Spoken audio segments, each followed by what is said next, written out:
And you are watching ScissorBoy.com. It's great to have you with me. Now I'm joined by the legendary, I don't want to embarrass you, Mark Hayes. How are you? Yes, very well, thank you. You? I'm fine, thank you. Now Mark Hayes is the International Creative Director for Sassoon. And yes. So how have you been and what have you been up to? Good, yes. Travelling the world as usual, doing shows. We were at Long Beach earlier this year and on to ABS soon. Yes. So what we're doing at the moment is preparing for our new collection, which is called Tribe. Yes. So what I wanted to do today is to share with you the 3 key looks that make up the new collection, because it's kind of quite an interesting departure for us. We're doing something quite new with this. And I'm going to show one of the haircuts, or one of the tribes, in the form of Rachel here.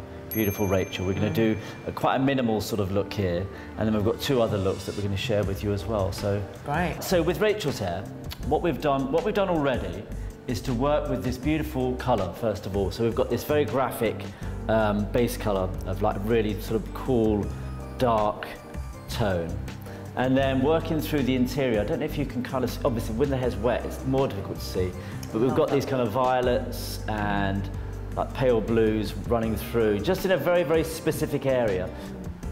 So that kind of all works through, and then it's just concealed slightly by the top layer. So that's the first thing we've done. And then we're experimenting with the idea of kind of square and round on the same head. So it's kind of a bit of a geometric exercise.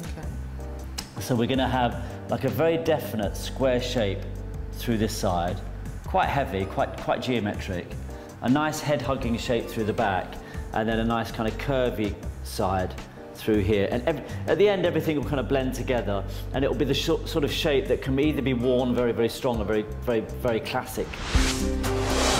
What we're calling this is called white noise. Okay. And the idea behind it is it's a very kind of elegant look.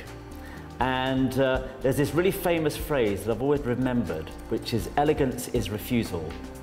And so that's kind of the basis of the collection, elegance is refusal. So it's a pared down minimalism look that is, I suppose in a sense, it's very much a sort of quintessential Sassoon, what people would expect from Sassoon. Right. So in this collection, yes, things are very, very tight, very neat, very kind of clean, nice head-hugging sort of shapes through the back, nice kind of geometric lines that are placed through the fronts, around the cheekbones, the jawline, you know, really like arrows pointing to the best sort of features, really, that type of thing. Do you think it's changed quite a lot from like early days of Sassoon, where maybe things are a bit more rigid? Do you think there's a lot more freedom now? Oh yeah, without a doubt. I think, you know, in the 60s, really, I mean, I remember sort of looking at photographs, you know, that we used to produce, and there was a look for that season, and that was it. You know, it was just a haircut. So the 5-point, the Nancy Kwan, you know, the veil, all that sort of stuff in the early 60s and 70s. That was the way to do it. You know, you had that look, and woe betide if you had sort of curly hair. You had to, you were fighting with it constantly. Well, yeah. So I think there was a very specific. And I think things accelerated though. I think at the beginning it was kind of, you know, there was one look and that was it. And then I think there was kind of, you know, there was so much creativity around at that time that things changed quite quickly. And then I think you know, now when you fast forward to now, I think the kind of idea of the global kind of explosion of information that we're in now means that most people are kind of informed almost as things happen wherever it is in the world. So what's been happening here now? How have you progressed with this haircut? Well, what I'm doing now, so we've kind of got this long disconnected panel here from the top. We're going to keep a little bit of that, and just I think what I'll do is just allow that to dry. We're going to dry that off, and then we'll just finish off the outline after. But you can see you've got this nice kind of, very kind of geometric shape that's going to work onto the cheek, just below the round of the cheekbone, up onto the temple, down into the fringe. And then we'll work on the second side. It's going to come from, as I say, it's going to come from a very low side parting, the haircut. And then this will just sit up shorter into the face. So we've got the idea is to have these two geometric shapes that really sort of complement and work around the bone structure.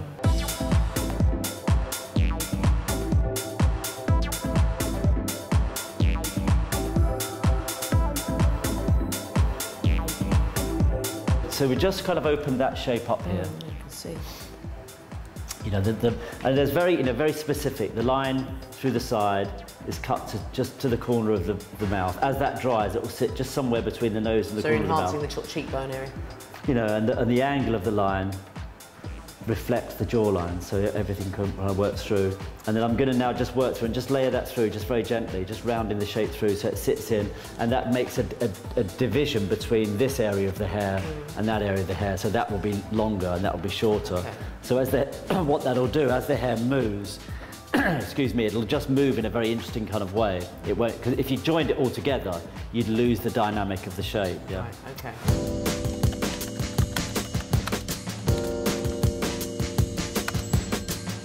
To be honest, a lot of the time, I look at people that work for magazines, you know, session hairdressers, because I think what they're doing is they're creating, very often, they're not cutting the hair, they're just kind of dressing it. So they're creating very much a sort of moment in time. You know, it's not something that's going to last for any longer in some instances than the actual picture itself. Yeah. And if that moment. Yeah, exactly. And if the hair starts to move as well, if it starts to have, you know, a wind machine on it or whatever, and the hair kicks out, what we do is try and recreate that feeling in haircuts. So we'll deliberately disconnect or leave pieces that just don't join in with the rest of the haircut. It'll look as though they do until the hair moves, and that piece will just kind of fall out in an interesting way, and it kind of mimics the hair in front of a camera. So we sort of say that we try and create this kind of editorial feeling with hair.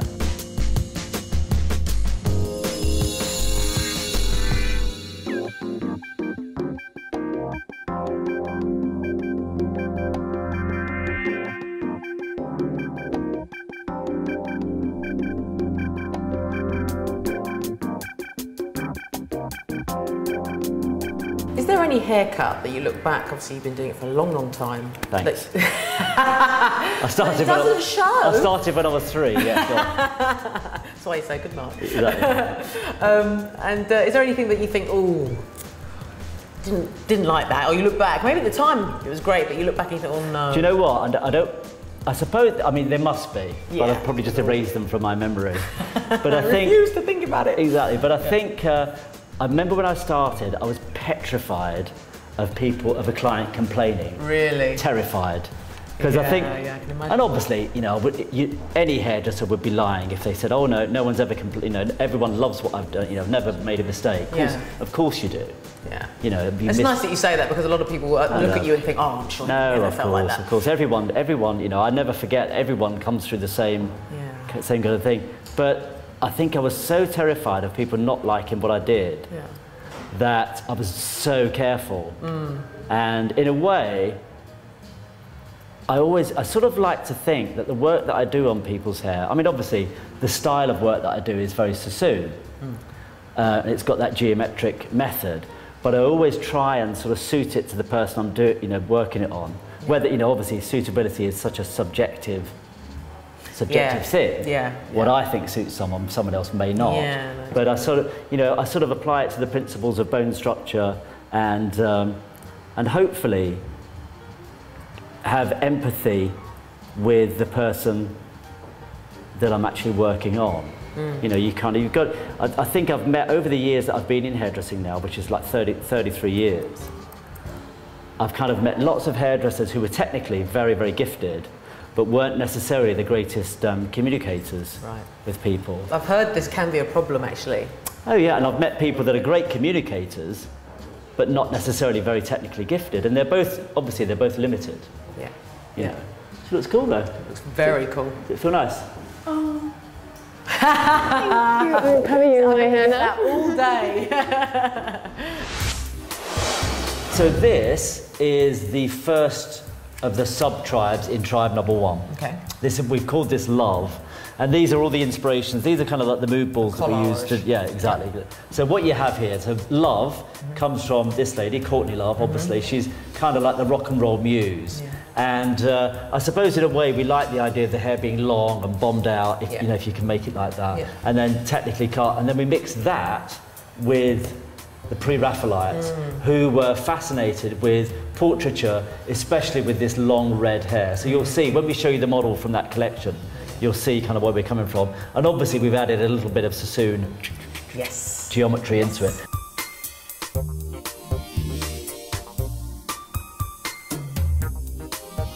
Okay, now we've got all the 3 looks from the first part of the Tribe collection. Is that right, Mark? Yes, that's right. Okay, well take us through and explain each one. Okay, so let's start with, this is Rachel, and you can see, so we've gone for this slightly, the outfit, I mean obviously we've described the hair, we know what the hair's doing. Yeah. So the outfit really is kind of inspired by Reiko Akubo from Comme des Garçons, Japanese designer. And I think she always had this kind of amazing concept of proportion and balance with clothes, so that kind of inside a minimalist sort of thing. So this is what we're calling our cloud dress. So it's kind of puffy. Exactly, yes. Love that. Yeah, and you've got the little detail of like the taffeta at the bottom sort of thing, and the boots, and it's just kind of a funny silhouette. You know, when you know, it's kind of quite high, so it makes the legs look long. Yeah. And you know, that kind of funny little, so Japanese minimalism. So what we'll have eventually is a black, a red, and a white version of those to go with black, red, and white hair. So it will just be, you know, bring it all together. And then the makeup you can see has just got this kind of black, you know, minimal, and just a little bit of, you know, almost a little bit doll-like somehow. A little bit it does. It's funny. Yeah, it's a great way to describe it. It's very doll-like. Yeah. Okay. So that's White Noise. Yes. Okay. In the middle we have Love. And here we have this idea, you know, I think the colour here is just so beautiful because it has that kind of amazing orange, and then the blood red, and then the very deep red through the top area. So you kind of had this slightly sort of rock and rolly sort of vibe to it. And inside of the long layers, there's layers that are cut short to long, and then layers that are dropped out. So it's a very intricate sort of technique that gives a one length look, but when the hair moves around, it just kind of breaks it up a little bit. And then slightly shorter detail around the sides, and then this kind of little angle, sort of this little disheveled sort of angle that's cut around the front. And then black, obviously, for the sort of rock and rolly sort of vibe. And then Fruit. So bright. Lots of colours. So yeah, so bright, you know, kind of eclectic, kind of, you know, the bow tie on the wrist. There's a little sort of detail. Yeah. And then I think the colour, I mean, the cut is just a, you know, edge, fringe, you know, kind of layers on the interior. But then I think the colour here is great as well. You've got this kind of really beautiful marriage between, like, again, this sort of blood red, deep red, you know, peacock blue, ultraviolet, and then just a pale kind of rose blonde sort of colour through the top. As I say, inspired by the sort of Japanese street fashion, and you know, we've got our little kind of funny 3D glasses on as well. Which is kind of ready to watch a film. Quite, yeah. Possibly, yeah. Well, thanks again, Mark. Pleasure, pleasure. Absolute pleasure too. Yeah, are you ready? Yeah, I am ready, yes. Of course you are. Let's do it.